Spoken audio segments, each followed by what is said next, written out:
Welcome to bird media. నేను మీ పవన్ కృష్ణమూర్తి. రాష్ట్రంలో ఇప్పుడు నడుస్తున్నటువంటిది, చర్చిస్తున్నటువంటిది ఒకటే టాపిక్ మీద. అది ఆంధ్ర రాష్ట్ర రాజధాని అమరావతి. అధికార పక్షం ప్రజలందరూ అమరావతి అంటుంటే వైఎస్ఆర్సీపీకి సంబంధించి జగన్మోహన్ రెడ్డి గారు తీసుకొచ్చిన దాన్ని మాత్రం మావి గన్, మచిలీపట్నం, విజయవాడ, గుంటూరు, మావి గన్ జగన్ ఇదే చేస్తున్నారు.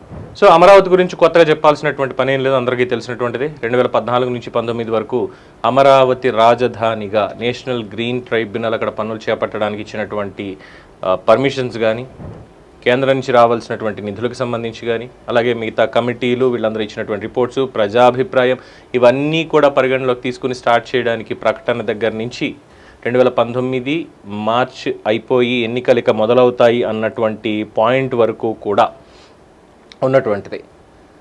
సరే, ఆ ప్రభుత్వంలో ఎంత జరిగింది ఏంటి అన్న దగ్గర ఒక చిన్న పదం అది కమ్యూనికేషన్ గ్యాప్ వల్ల, లేదంటే వాళ్ళ నిర్లక్ష్యం వల్ల ఓటమికి దారితీసింది. అదే తాత్కాలిక భవనాలు. అమరావతి రాజధాని ఎలా ఉండాలి, మొత్తం అవుట్కమ్ ఎలా ఉండాలి, ఏమేమి నిర్మించాలి, ఏమేమి చెయ్యాలి, వీటన్నిటికి సంబంధించి ప్రముఖ దర్శకుడు రాజమౌళి గారిది కావచ్చు, లేదంటే సింగపూర్ సంబంధించి వాళ్ళు కావచ్చు, అలాగే ప్రపంచంలో ఉన్నటువంటి పేరెన్నిక కన్నా డిజైనర్స్ వాళ్ళతోటి కొన్ని డిజైన్స్, అప్రూవల్స్ ఇవన్నీ కూడా చేయించి ప్రజాభిప్రాయం సేకరించి దాన్ని ఫైనల్ చేశారు. అక్కడికి కాలగమనంలో కాలం కాస్త కరిగిపోయింది. జగన్మోహన్ రెడ్డి గారు వచ్చారు. అంతకు ముందున్నటువంటి వరకు కూడా చేసినటువంటి ప్రచారం అమరావతి కాదు, అది కమ్మరావతి అనేటువంటి ప్రచారం చేశారు. కేసులు వేయించారు, భూసేకరణకు అడ్డం పడ్డా, ఇవన్నీ ఆ రోజుల్లో ఉన్నటువంటి ఆరోపణలు. సరే, అయిపోయింది. దెన్ 19-24 మధ్యలో అమరావతిలో పని ఏమైనా జరిగిందా అంటే నో, జరగలేదు. కేవలం తాడేపల్లికి సంబంధించి రోడ్లు వేసుకున్నారు, ఇదే అనేటువంటి ఇప్పటికీ మనం వార్తలు చూసేది. సో ఈ రెండింటికి పాయింట్ ఇక్కడ మావిగన్ వచ్చింది. మళ్ళీ అమరావతి గెజిట్ వచ్చిన రోజునే జగన్మోహన్ రెడ్డి గారు దీన్ని తీసుకురావాల్సినటువంటి అవసరం ఏంటి, ఆవశ్యకత ఏంటి, దీని మీద చర్చ జరుగుతోంది. అంటే అమరావతి అనేది ఆయనకి ఇష్టం లేదా? కాదు. అమరావతిని మేము స్వాగతిస్తున్నాము అని 2014-19లో చెప్పినట్టే అమరావతికి మేము వ్యతిరేకం కాదు, కానీ ఖర్చు కేవలం 10,000 కోట్లు 20,000 కోట్లతోటి మచిలీపట్నం పోర్టు దగ్గర నుంచి మొదలు పెడితే నేషనల్ హైవేస్ ఉన్నాయి కాబట్టి హైవేస్ చుట్టుపక్కల బిల్డింగ్లు కట్టుకుంటూ వెళ్ళిపోతే సరిపోతుంది. అది సెక్రటేరియట్ అయినా, ఇతరత్ర ఉన్నటువంటి ప్రభుత్వ భవనాలైనా, ఏదైనా సరే. ఇదే ఈ ఆలోచన ఇక్కడి వరకే ఆగిపోయింది. సో నగర నిర్మాణం ఆల్రెడీ ఉంటుంది కాబట్టి విజయవాడని, గుంటూరుని కలుపుతూ అటు మచిలీపట్నం పోర్ట్ ఉంది కాబట్టి అది గ్రోత్ కారిడార్ అయిపోతుంది. దీనికి మళ్ళీ వచ్చేటువంటి కౌంటర్ ఏంటంటే, మరి ఈ 5 ఏళ్లలో 3 రాజధానులు, విశాఖపట్నం కానీ, అమరావతి కానీ, కర్నూలు కానీ 3 రాజధానులు అని చెప్పి ఎందుకు ముందుకు తీసుకువెళ్ళారు? ఇదే ప్రశ్న అడిగితే అక్కడ సమాధానం లేనటువంటిది. సరే, అయిపోయింది. మళ్ళీ మావిగన్ తీసుకొచ్చారు, దాంట్లో గన్ ఉంది కాబట్టి జగన్ ఇందులో నా పేరు ఉంది కాబట్టి కావాలంటే మార్చుకోండి అంటూ ఇది చెప్పారు తప్ప సరైనటువంటి పాయింట్ లేదు. బట్ పాయింట్ ఆఫ్ డిస్కషన్ మావిగన్ తోటి జరుగుతోంది. ఇక కొంతమంది వచ్చేసి పార్లమెంట్లో, రాజ్యసభలో రేణుకా చౌదరి గారు అన్నటువంటి పాయింట్ ఏదో అన్నారు ఇలాగానే, అప్పట్లో అన్నటువంటి దాన్ని ఆవిడ కోట్ చేస్తే దాన్ని తీసుకొచ్చి ఇక్కడ కొత్తగా ఏదో ఆవిడ మాట్లాడేశారు అనేటువంటి ఒక ప్రాపగాండా తీసుకొస్తున్నారు. సరే, అదైంది. దాని తర్వాత ఇవాళ చింతామోహన్ గారు ఆయన వచ్చి అది అమరావతి కాదు చంద్రావతి అంటున్నారు అంటూ ఆయన సెటైర్లు ఒక పక్కన మాట్లాడుతున్నారు. ఇలా ఎవరు పడితే వాళ్ళు ఒక నెరేషన్ ఇస్తున్నారు, వేర్ ఇక్కడ రైతుల్ని మర్చిపోతున్నారు. ఇది ఫస్ట్ అవుట్లైన్. ఇక 2 వివాదాలు, వాస్తవాలు అన్నీ మనం మాట్లాడుకున్నాం. దీంట్లో క్లియర్గా వివాదాలు ఏమున్నాయంటే 14 నుంచి 19 వరకు ఉన్నటువంటిది తాత్కాలిక అనేటువంటి దాని మీద, అలాగే ఇందులో ఎవరికి ఉండదు, ఇది పేదలకి పెత్తందారులకి మధ్యలో ఉన్నటువంటిది అనే విధంగా ఒక నెరేషన్ ఎస్టాబ్లిష్ చేయడం, తర్వాత 3 రాజధానులను రావడం, అమరావతి రైతులు ఉద్యమం చేయడం, ఇవన్నీ కూడా వాస్తవాలుగానే మనకు ఎదురకుండా కనిపించాయి. బట్ వివాదాలు ఏంటి? తీసుకొచ్చారు ఇన్నర్ రింగ్ రోడ్ అని, అవుటర్ రింగ్ రోడ్ అని, లేదు అంటే అలైన్మెంట్ మార్చారని, సీడ్ యాక్సెస్ రోడ్ అని, ఇంకోటని, 100 అడుగుల లోతులో పునాది వేస్తే తప్పితే ఒక బిల్డింగ్ కూడా అక్కడ నిలబడదు అని, అలాగే వరదలు వస్తే మునిగిపోతుంది అని, శ్మశానం తప్ప ఏం లేదు, అమరావతి అంతా శ్మశానంలో ఉంది అని, ఇవన్నీ కూడా వివాదాస్పదమైనటువంటి వ్యాఖ్యలు అక్కడ చేశారు. అలాగే కోట్ల రూపాయలు అప్పు తీసుకొచ్చి కట్టేస్తున్నారు అనేటువంటిది. ఇది సెకండ్ అవుట్లైన్. ఇక థర్డ్ అవుట్లైన్ దగ్గరకు వచ్చేసరికి ఈరోజు జరుగుతున్నటువంటిది ముఖ్యంగా జగన్మోహన్ రెడ్డి మావిగన్ అన్నారు. ఫైన్, మావిగన్ అంటే ఏంటి అనేది ఆయన పాయింట్ టు పాయింట్ ఎస్టాబ్లిష్ చేస్తున్నారు. మరి దీనికి సమాధానం ఏం చెప్పాలి? జగన్మోహన్ రెడ్డి గారు మావిగన్ అంటే విజయవాడ, గుంటూరు మధ్యలోనే అమరావతి అనేటువంటిది ఉంది. 29 గ్రామాలను చూస్తున్నారు. సిఆర్డిఏ పరిధి అనేది ఉంది.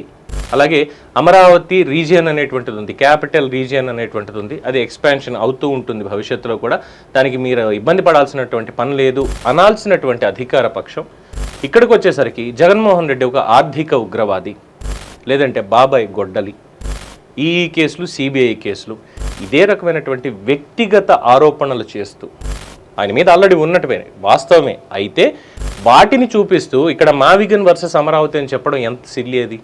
ప్రజలు ఒక పక్కన నిజంగానే మాట్లాడుతున్నారు, ఎందుకంటే ఇంకొక నెరేషన్ దీంట్లో వస్తుంది. ఇంకొక అవుట్లైన్ ఏంటంటే 2 లక్షల కోట్ల రూపాయల ఖర్చు అవుతుంది అనేటువంటి ఒక ప్రచారం అయితే జరుగుతోంది. అందులో వాస్తవం ఎంత అనేది ఎవరికి తెలియదు, కానీ ప్రతిపక్షం చేస్తున్నటువంటిది అంటే జగన్మోహన్ రెడ్డి పక్షం చేస్తున్నటువంటిది అక్షరాల ఇందులో 2 లక్షల కోట్ల రూపాయలు దీంట్లో ఖర్చు అవుతుంది, ఎకరానికి 2 కోట్ల రూపాయలు ఖర్చు అవుతుంది అని చెప్పి వాళ్ళు ఇక్కడ ప్రాపగండా చేస్తున్నారు. మరి ఇది ప్రాపగండా అయితే, ఇది నిజం కాకపోతే ప్రభుత్వం దీని మీద సమగ్రంగా ఒక చర్చ జరపొచ్చు కదా.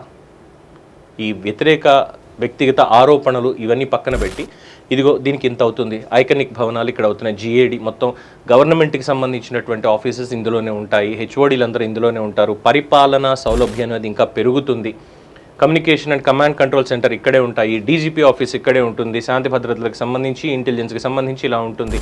అలాగే మిగతా చోట్లగో ఈ ఎస్టాబ్లిష్మెంట్స్ వస్తున్నాయి, ఇక్కడ మంత్రుల క్వార్టర్సు, ఇక్కడ ఎమ్మెల్యేల క్వార్టర్సు, ఇక్కడ ఐఏఎస్లు ఐపీఎస్లకి, ఇక్కడ వచ్చేసరికి జడ్జిలకి గ్రూప్ 1 గ్రూప్ 2 గ్రూప్ 3 గ్రూప్ 4 వాళ్ళు ఎంతమందికి ఇస్తున్నారు గవర్నమెంట్ క్వార్టర్స్, వాటికి సంబంధించినటువంటి టవర్లు, వీటన్నిటికి సంబంధించి ఒక ప్రాపర్ ప్రజెంటేషన్ అనేది ఎందుకని పాసిబిలిటీ అవ్వట్లేదు. ఒకవేళ వాళ్ళు చేస్తుంది తప్పుడు ప్రచారమే అయితే, జగన్మోహన్ రెడ్డి గారు కానీ వైఎస్ఆర్సీపీ వాళ్ళు కానీ తప్పుడు ప్రచారమే చేస్తున్నారు అనుకుంటే అది తప్పు అని ఖండిస్తూ వాస్తవాలతోటి ఫ్యాక్ట్ షీట్స్ తోటి ఎందుకని ప్రభుత్వం ముందుకు రావడం లేదు. గతంలో గుర్తుపెట్టుకోవాలి, ఇది పోలవరం అనేటువంటి దాని మీద ప్రతి సోమవారాన్ని పోలవరం కింద మార్చి రివ్యూ మీటింగులు పెట్టి ఆ వారానికి ఎంత పనులు జరిగాయి, ఇంకా ఎంత జరగాల్సిన అవసరం ఉంది, ఒకవేళ ఇప్పుడు వరదలు వస్తే దీన్ని ఎలాగ మనం ప్రొటెక్ట్ చేసుకోవాలి, దీని నుంచి మళ్ళీ ఎలా బయటపడాలి, దీనికి ఫ్యూచర్లో ఇంకా ఏం చేస్తే బాగుంటుంది అనేది ప్రతిదీ రివ్యూ మీటింగ్ నడిచేది. ఇప్పుడు ఆ రివ్యూ మీటింగ్లు ఏమైపోయాయి, వాస్తవాలు ఏమైపోయాయి అంటే చంద్రబాబు నాయుడు గారికి ఒక గొప్పతనం ఉంది. ఒకసారి ఆయన మాట్లాడడం మొదలు పెడితే ఫ్యాక్ట్స్ తోటి విత్ డేటా తోటి మాట్లాడతారు. ఇరిగేషన్ మీద 2014-19 మధ్యకాలంలో ఆయన ఇచ్చినటువంటి స్పీచ్ అసెంబ్లీలో చూస్తే కనుక ఇప్పటికీ అర్థమవుతుంది ఒక ఇరిగేషన్ రంగం మీద ఆయనకున్నటువంటి పట్టు, అంటే ప్రజెంటేషన్ ఎలా ఇవ్వాలి అనేటువంటి దాని మీద. బట్ ఈ రోజుల్లో అది కనిపించట్లేదు.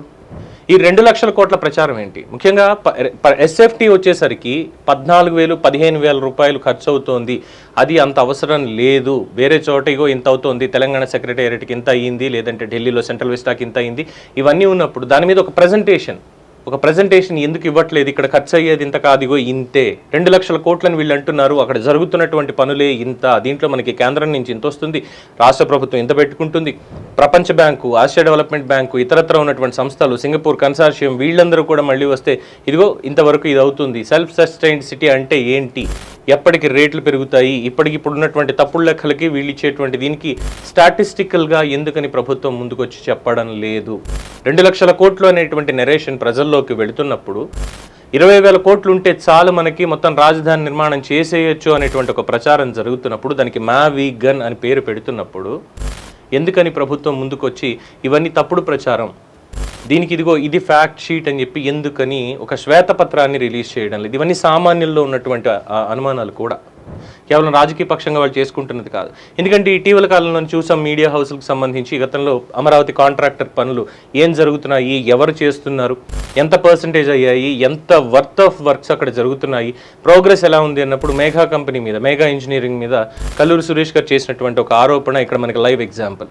దాని ప్రకారం వాళ్ళు చేసిన పనులంటూ చాలా తక్కువ, వాళ్ళు తీసుకున్నటువంటి కాంట్రాక్ట్కి చేసినటువంటి పనుల పర్ఫార్మెన్స్కి చాలా తక్కువగా ఉంది. మరి ఎప్పటికి పూర్తి చేస్తారు, ఒక టైం లైన్ అనేది ఇచ్చారా, 2027కి ఇది పూర్తి చేస్తాం, 28కి ఇది పూర్తి చేస్తాం, 29కి ఇది అవుతుంది, మొత్తం అప్పటికి ఈ అవుట్లైన్ మొత్తం అంతా కూడా క్లియర్ అవుతుంది అనేటువంటిది ఏమన్నా ప్రాపర్గా ఒక శ్వేతపత్రాన్ని ఎందుకు రిలీజ్ చేయబోతున్నారు with all expenses and everything.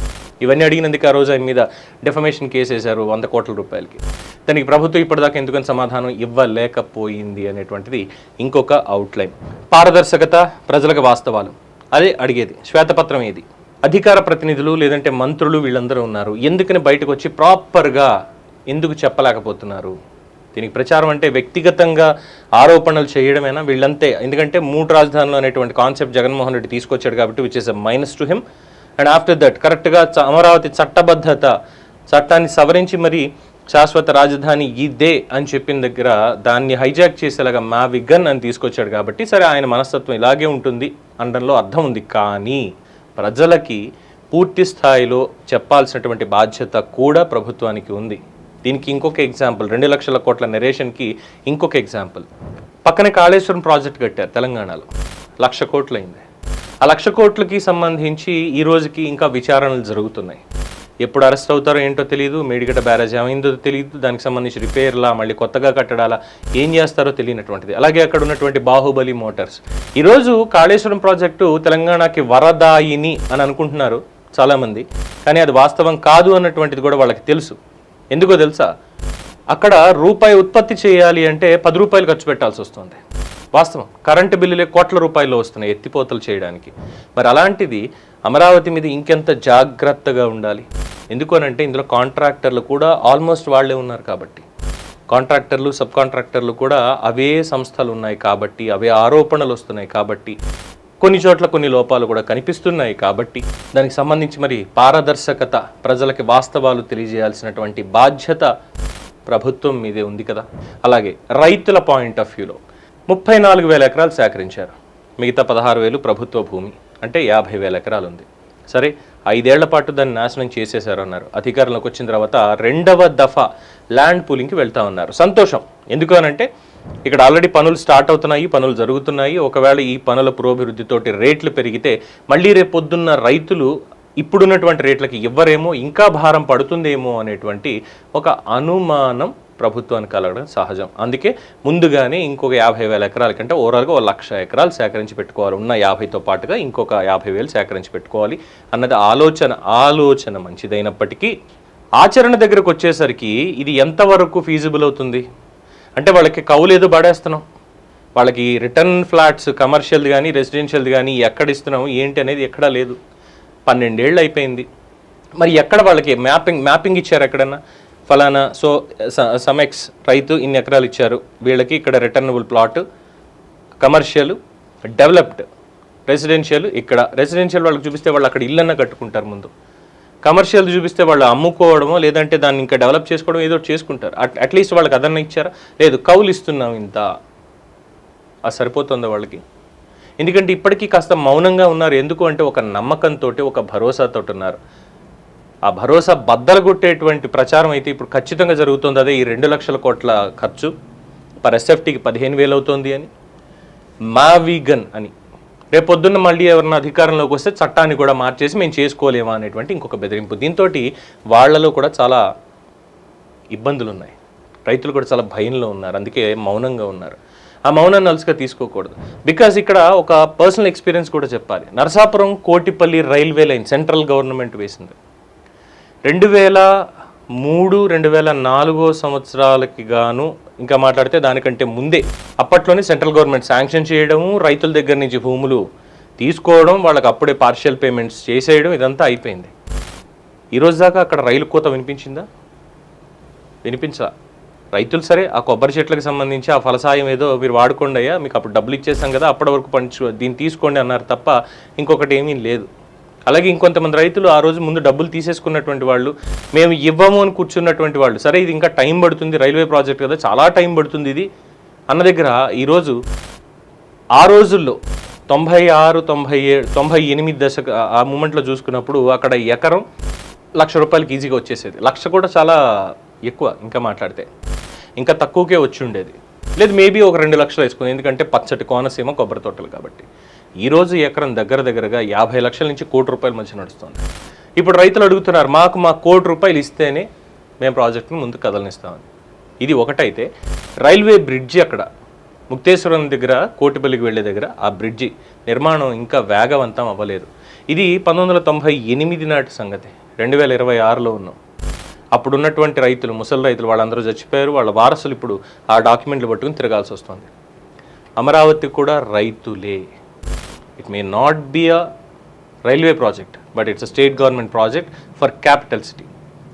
మరి దానికి సంబంధించి కూడా ఒక నిర్దిష్టమైనటువంటి ప్లాన్ అనేది శ్వేతపత్రం రూపంలో ఒక జ్యుడిషియల్ కమిషన్ కూడా ఏర్పాటు చేయండి, దీన్ని మొత్తాన్ని పర్యవేక్షణ చేయడానికి. చేసి ట్రాన్స్పరెంట్గా పబ్లిక్కి చెప్పాల్సినటువంటి పని ఉంది. రైతులకి కూడా దీనికి సంబంధించి క్లియర్ కట్గా వాళ్ళందరినీ కూర్చోబెట్టి, ఇదిగో ఇప్పటిదాకా ఇది జరిగింది, దీన్ని ఇలా చేద్దాం అనుకుంటున్నాం, దీంట్లో ఇక్కడ ఎందుకు మైనస్ అయింది దీన్ని కూడా క్లియర్ చేసి దీన్ని ఇలా ప్లస్ చేస్తున్నాము అని చెప్పండి.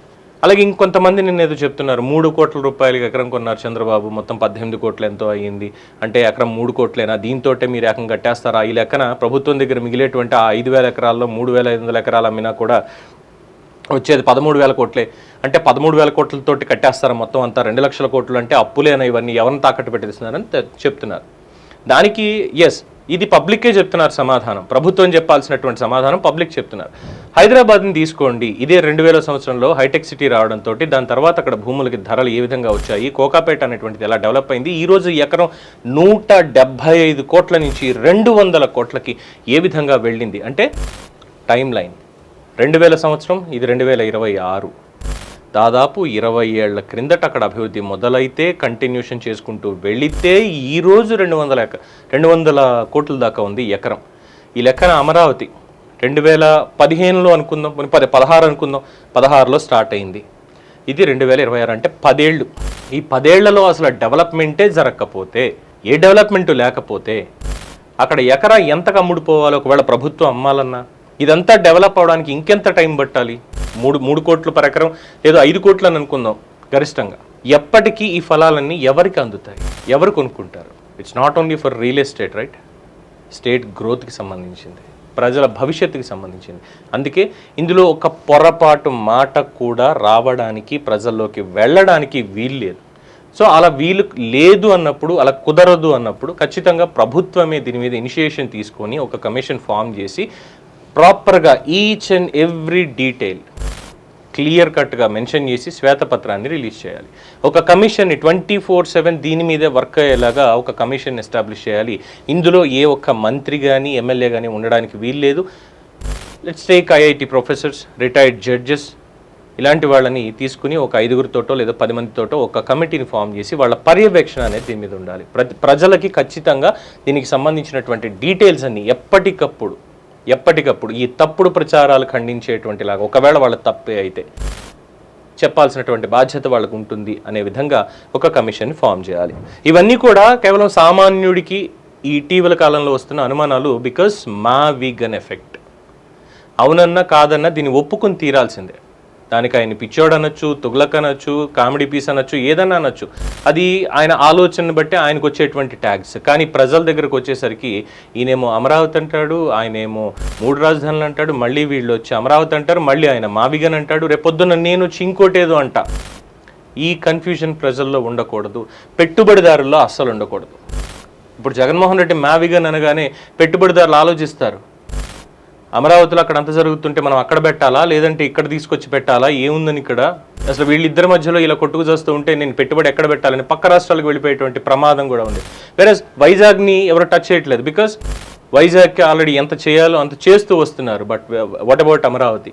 ఇవాళ చాలా గొప్పగా చెప్పుకుంటున్నాం, అమరావతి క్వాంటమ్ కంప్యూటింగ్ అని చెప్పి దేశంలోనే మొట్టమొదటిసారిగా టెస్ట్ బెడ్స్ ఏర్పాటు చేశారని చాలా గర్వంగా ఉంది. కానీ సెంట్రల్ గవర్నమెంట్ ఇవ్వాల్సినటువంటి నిధులు, సెంట్రల్ గవర్నమెంట్ ఆర్గనైజేషన్స్ పునాదులు ఎప్పుడు వేస్తాయి? కనీసం ఆర్బీఐ ఇస్తుందన్నారు, ఏది? ఇలా చెప్పుకుంటూ పోతే ఎన్నో ఉన్నాయి. మరి వీటన్నిటికీ సంబంధించి సమాధానాలు ఎవరు చెప్పాలి, ఎంతమంది అని చెప్పి వీటన్నిటిని గ్రౌండ్ లెవెల్లోకి వెళ్ళి అది మా జర్నలిస్టుల పని ఇదే అన్నట్టుగా ఒక్కొక్కళ్ళు ఒక్కొక్క పాయింట్ తీసుకొస్తూ ఉంటే దాన్ని మళ్ళీ వాళ్ళు కట్ పేస్ట్ చేసుకొని తప్పుడు ప్రచారాలు చేస్తూ ఉంటే మేమేమైనా తప్పు చేశామేమో, మా దగ్గర ఇన్ఫర్మేషన్ ఏమైనా తప్పు ఉందేమో, ఇవి మేము భయపడుతూ కూర్చోవాలి. దానికి మళ్ళీ మాకు అడిషనల్గా మీద పడేటువంటివి, ఇదిగో తప్పుడు సమాచారాన్ని ఇలాగ చేశాడు కాబట్టి, ఒరిజినల్ కంటెంట్ క్రియేటర్ కాబట్టి తీసుకెళ్ళి అప్లై చేయండి కేసెస్. ఇవన్నీ కాకుండా ఉండాలంటే భేషజాలకు పోకుండా అఖిల పక్షాన్ని పిలవండి, ఒక పవర్ పాయింట్ ప్రజెంటేషన్ ఏర్పాటు చేయండి, సుదీర్ఘమైనటువంటిది. శాసనసభలో ఏదైతే ఆ రోజు మనం సమావేశం అయ్యామో స్పెషల్ పర్పస్ కింద, అదే వేలో అమరావతి వాస్తవాలు, కొత్త ఆలోచనలు, దాని మీద జరుగుతున్నటువంటి చర్చ, ఏది అవసరం ఏది అనవసరం, ఇవన్నీ కూడా చాలా క్లియర్ కట్గా లైవ్లో ముఖ్యమంత్రి గారు, మంత్రివర్గం, ఎమ్మెల్యేలు, ప్రతిపక్ష నేతలు, సామాజిక సంఘాలు ఏవైతే ఉన్నాయో, మేధావుల సంఘాలు, వాళ్ళు అందరినీ కూడా తీసుకొచ్చి కూర్చోబెట్టి ప్రాపర్గా ఒక ప్రజెంటేషన్ అనేది ఖచ్చితంగా ఇవ్వాలి. అలాగే దాని మీద శ్వేతపత్రాన్ని రిలీజ్ చేయాలి. ఇదే ప్రభుత్వాన్ని సామాన్యులు కోరుతున్నటువంటి కోరిక.